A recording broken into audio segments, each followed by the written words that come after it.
ወገኖቼ ሆይ ዛሬም ደግሞ የምመሰክርላችሁ ከብዙ ዓመታት በፊት በሕይወቴ የተፈጸመ እግዚአብሔር ለምን ይህንን ነገር ከለከለኝ፣ ለምን ይህንን ነገር አሳጣኝ፣ ለምን ከዚህ ነገር አጎደለኝ ብዬ በወቅቱ አዝኜበት የነበረ በኋላ ግን ካለፈ በኋላ ትልቅ ትምህርት ያገኘሁበትን አጋጣሚ ነው።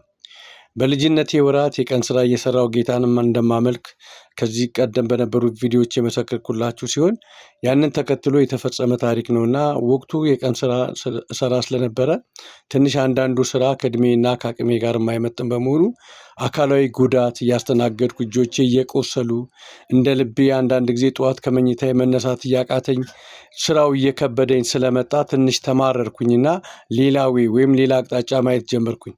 በዚህ አጋጣሚ በከተማችን ውስጥ የፖሊስነት ቅጥር ማስታወቂያ ይነገርና በየቦታውም ወረቀት ይለጠፍ ነበር። ከዛ በኋላ እዛ ቦታ ስመዘገብ በወቅቱ የደርግ ጊዜ በመሆኑና ማንኛውንም አይነት የስራ እድል ለማግኘት አዮማ ወይም የወጣቶች ማህበር ተሳትፎ የሚያስፈልግ በመሆኑ ወደ ቀበሌ ሄድኩኝ። በወቅቱ ቀበሌ ውስጥ የአዮማ ሊቀመንበር የነበረው ሰው ጌታን ያመልክ የነበረና አሁን ግን ባክ ያደረገ ሰውን አገኘሁኝ። አይ ጥሩ ነገር አስበሃል፣ ይህንን ነገር ግን ለቅዱሳን ወይም ለክርስቲያኖች እንዳትነግራቸው፣ ምክንያቱም የእግዚአብሔር ፍቃድ አይደለም ብለው ያስቀሩሃል። አንተ እኮ ፖሊስነት ብትሄድ ከዚህ ከቀን ስራ ወጥተህ እግዚአብሔርን እያመለክ ከተማ ውስጥ ሆነህ ጌታን መከተል፣ ጌታን ማምለክና ማገልገል ትችላለህ። ግን ለቅዱሳን እንዳትነግር፣ እኔ ተሳትፎን እጽፍልሃለሁ፣ ለትራንስፖርትም የሚያስፈልግ ገንዘብ ሰጥሃለሁ፣ ሂደህ ሮቤ ታስፈርማለህ ብሎኝ ወደ ሮቤ ከተማ ተሳትፎ ጽፎልኝ ተሳትፎን ላስፈርም ሄድኩኝ። ሮቤ ከተማ እንደደረስኩኝ ጎባ ከተማ ለኮንፈረንስ መጣ በአንድ ወቅት ያየችኝ ትልቅ እናት አዛለች ረጋሳ ትባላለች። አውቶቡስ ተራ አገኘችኝ። አንተ ብላቴና በጌታ ተሰደህ ከቤተሰቦቼ እንደወጣህ ነግረው ሰዎች ጎባ ላይ አስተዋውቀኝ ነበር፣ ወዴት እየሄድክ ነው አለችኝ። አይ ክፍለ ሀገር አዮማ ተልኬ እየሄድኩኝ ነው ወረቀት ላደርስ አልኳት። ምክንያቱም ለክርስቲያኖች ነገሩን እንዳትናገር ብሎ ነበርና ያ ወንድም። ከዛ አለፍከው እኮ እኛ ሰፈር አካባቢ ነው ያለው ና አሁን እኔ ቤት እንሄድና ቁርስን በልተህ ልጄ ያደርሳል ብላኝ እቤቷ ወስዳ ቁርስ ከጋበዘችኝ በኋላ ታናሽ ልጇን ጠርታ በል ክፍለ ሀገር አዮማ አድርሰው ብላ ከቤት ልንወጣ ስንል እባክህ አንተ ብላቴና ምን እንደሆነ አላውቅም፣ የእግዚአብሔር መንፈስ ግን ጸልይለት ይለኛል አለችኝ። እሺ ጸልይልኝ አልኳትና ገባን። ስንጸልይ አንድ ሌላ እህት እሷ እና እኔ ነን ያለ ነው። ለመጀመሪያ ጊዜ ትንቢት የሰማሁበት ቀን ነበርና እየጸለየች እያለ አንተ ታናሽ ብላቴና ብላ መናገር ጀመረች። አይኔን ገልጬ ሳይ ያለነው ሶስታችን ነው። ሁለቱ ሴቶች ናቸው። ብላቴና የሚለው ነገር የኔ መሆን አለበት ብዬ የተሳትፎውን ወረቀት ገልብጬ በጀርባው የምትናገረውን ትንቢት መጻፍ ጀመርኩኝ።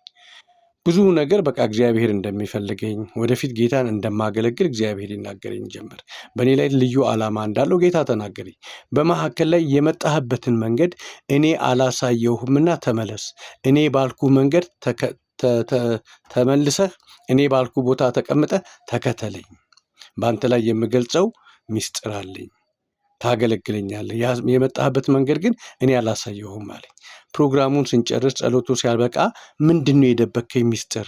ምንድነው እግዚአብሔር የገለጠው ነገር? የመጣህበትን ነገር እኔ አላሳየውም ያለህ ምንድነው አለችኝ። አይ ትንሽ የምሰራው ስራ የከባድ ስራ ነው፣ የጉልበት ስራ ነው። ትንሽ እየከበደ መጣ። እንደምታያቸው እጆቼም ትንሽ ተላላጡ። አንዳንድ ነገሮችን ሁሉ መያዝ አቃተኝ። ስለዚህ በቃ ተደብቄ ፖሊስነት ተቀጥሬ ሊሄድ ነው የመጣሁት እና ሰው ለቅዱሳን እንዳትናገር ብሎ ይህን ተሳትፎ ለጻፈልኝ ሳልነግርሽ ነበር የመጣሁት አልኳት። ከዛ በኋላ እግዚአብሔር ገልጦታል። እግዚአብሔር ባለ ስፍራ ተመለስና ተቀመጥ፣ እኔም አቅሜ የፈቀደውን ከልጆቼ ለይቼ አላይም እረዳሃለሁ ብላኝ ወደ ጎባ ተመለስኩ።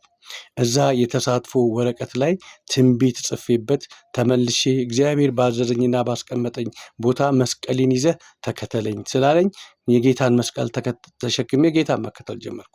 የሚገርማችሁ ነገር ከጥቂት ጊዜ ቆይታ በኋላ ኢህአዴግ አገሪቱን ተቆጣጥሮ እነዛ ከኔ ጋር ተመዝግበው ጥለውኝ ሄዱ ያልኳቸው ልጆች ከካምፕ በእግራቸው ቤተሰብ ያላቸው ቤተሰብ ሂዶ ገንዘብ እየከፈለ በተለያየ መንገድ በተለያየ ሁኔታ ዋጋ ተከፍሎ ወደ ጎባ ተመለሱ። የዛን ጊዜ ነው ያስተዋልኩት፣ ለካ ተጠንቅቆልኝ ነበር። ያስቀረኝ ያጎደለኝ ከሰዎች ሁሉ ከጓደኞቼ ሁሉ ይልቅ የጎደልኩና የቀን ሰራተኛ ያደረገኝ መስሎኝ በጣም በእግዚአብሔር ላይ አዝኜ ነበር። ለካ ተጠንቅቀህልኝ ነው አልኩት ጌታን። ከዛ በኋላ ወገኖቼ አንዳንድ ነገሮችን እንደዚህ እናስተውላቸው ይሆን? እግዚአብሔር ሲነጥቀን እግዚአብሔር ሲያስቀረን ከሰዎች ለይቶ የተለየ ዓላማ የተለየ እቅድ በእኛ ላይ እንዳለው አስተውለን ይሆን?